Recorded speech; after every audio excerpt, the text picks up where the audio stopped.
جو لوگ ایمان لائے اور عمل نیک کیے ان کے لیے خوشحالی اور عمدہ ٹھکانہ ہے۔ ہمیں نہیں معلوم کہ اگلے سال ہماری زندگی میں یہ دن آتے بھی ہیں یا نہیں، ہم اس سے پہلے ہی نہ دنیا سے چلے جائیں۔ اس لیے بہت ضروری ہے کہ ان 10 دنوں کی پلاننگ کریں کہ ہم نے کیا کیا کرنا ہے۔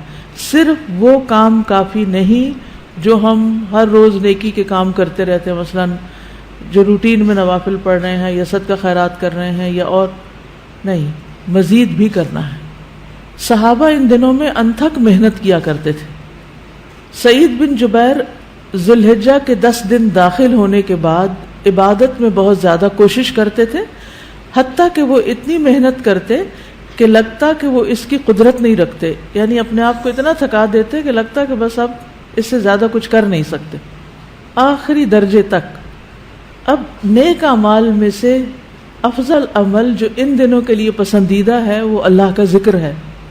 نبی صلی اللہ علیہ وسلم نے فرمایا، کوئی دن اللہ کے ہاں ان 10 دنوں سے زیادہ عظمت والا نہیں ہے، اور نہ ہی کسی دن کا عمل اللہ تعالیٰ کو ان 10 دنوں کے عمل سے محبوب ہے، یعنی نہ دن ان دنوں سے افضل ہے اور کوئی اور عمل اس سے افضل نہیں۔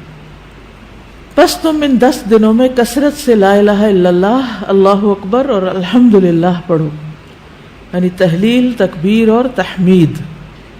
اب اس کے لیے یہ جو کلمہ نا سبحان اللہ والحمدللہ ولا الہ الا اللہ واللہ اکبر، یہ ان تینوں کلمات کا مجموعہ ہے اور اس میں سبحان اللہ کا اضافہ بھی ہے۔ اسی طرح اللہ اکبر لا الہ الا اللہ واللہ اکبر وللہ الحمد، ٹھیک ہے، اس میں بھی تینوں چیزیں آ جاتی، الحمد بھی آ جاتی ہے، اللہ کی حمد بھی آ جاتی ہے، اور لا الہ الا اللہ اور اللہ اکبر بھی آ جاتا ہے۔ صحابہ کرام جو تھے ان میں سے ابن عمر اور ابو ہریرہ رضی اللہ عنہما ان 10 دنوں میں بازار کی طرف نکل جاتے اور دونوں تکبیرات پڑھتے، یعنی مل کے بھی پڑھتے۔ لوگ ان کی تکبیر سن کر تکبیر کہتے، یعنی یہ پڑھتے تو جو سنتا تو وہ بھی کہنا شروع کر دیتا۔ تو لوگ ان کی تکبیر سنتے کا کیا مطلب ہے کہ یہ تکبیرات اونچی آواز سے پڑھ رہے ہوتے تھے۔ آپ دیکھیں گھروں میں اکثر لوگ گنگناتے رہتے ہیں یا کچھ، تو گھروں میں بھی تکبیرات اونچی آواز سے پڑھیے، چلتے پھرتے اونچی آواز سے پڑھیے تاکہ دوسروں کو یاد آ جائے۔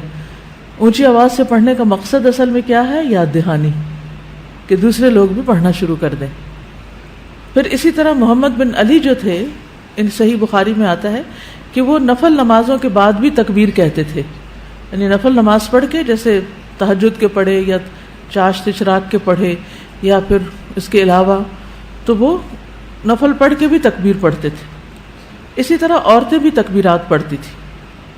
ابن عمر منا کے ان دنوں میں نمازوں کے بعد بستر پر، راستے میں اور دن کے تمام ہی حصوں میں تکبیر کہتے، یعنی ہر موقع پہ کہتے۔ انہوں نے صرف نفل کے لیے خاص نہیں کیا تھا، یہ صرف بازار کے لیے نہیں بلکہ بستر پہ بھی کہتے اور راستے میں بھی اور خیمے میں بھی اور ہر جگہ۔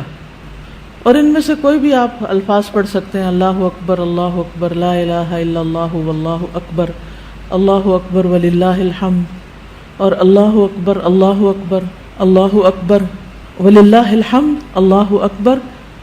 اسی طرح اللہ اکبر کبیرہ اللہ اکبر واجل، اللہ اکبر وللہ الحمد۔ پھر اللہ اکبر کبیرہ، تو اللہ اکبر کبیرہ والحمد للہ کثیرہ وسبحان اللہ بکرۃ واصیلا بھی آپ پڑھ سکتے ہیں، ٹھیک ہے۔ آخر میں اللہم اغفر لی بھی کہہ سکتے ہیں۔ دوسرا اہم کام جو ان دنوں میں کرنے کا ہے وہ 9 ذی الحجہ کا روزہ ہے۔ اس روزے کی خاص فضیلت ہے جس سے انسان کے گناہ معاف ہوتے ہیں، اور یہ دن 1 سال گزرے ہوئے اور 1 سال آنے والے گناہوں کا کفارہ بنتا ہے۔ لیکن اس کے علاوہ بھی آپ باقی دنوں میں روزے رکھ سکتے ہیں، خاص طور پر جن کے رمضان کے روزے رہتے ہوں وہ ان دنوں میں قضا کر لیں، جو شوال میں نہیں کر سکے، ذوالقعدہ میں نہیں کر سکے، اب ذوالحجہ میں کر لیں۔ اجر کا اجر ہے اور اپنے فرض کی ادائیگی بھی ہو جائے گی۔ شوال کے روزے تو الگ الگ رکھنے پڑتے ہیں، لیکن یہ آپ ملا کے بھی رکھ سکتے ہیں، کیونکہ ان پہلے 8 دنوں کے روزے کو مخصوص نہیں ہے، یہ ہم نفلی روزے ثواب کی خاطر رکھتے ہیں، لیکن اگر قضا رکھ لیں تو بہت اچھا ہے۔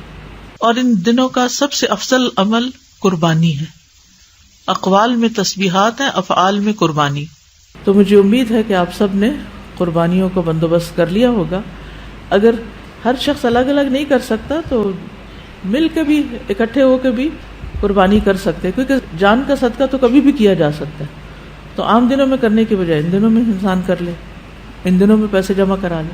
خاص طور پر غریبوں تک جو پہنچایا جاتا ہے گوشت، اس میں انسان اپنا حصہ ڈال لے. ایک طرف کیا کرنا ہے، تسبیحات کی کثرت، اور دوسری طرف کیا چھوڑنا ہے، غیبت، چگلی، تانا، فضول میں لغو باتیں، ہنسی مذاق.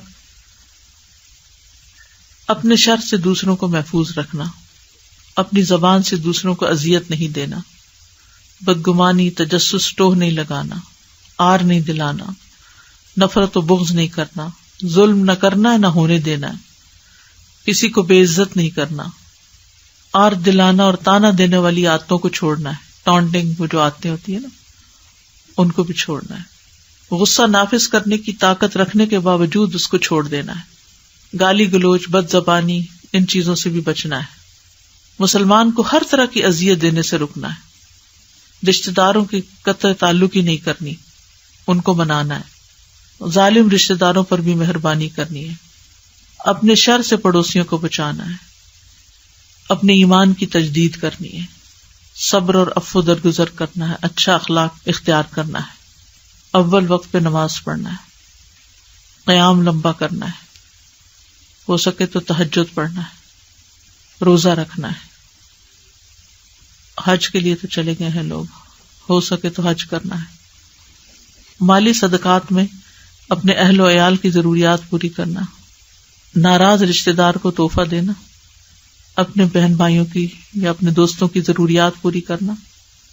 پانی پلانا. ایسا صدقہ جو خود کو محتاج نہ کرے کسی کا.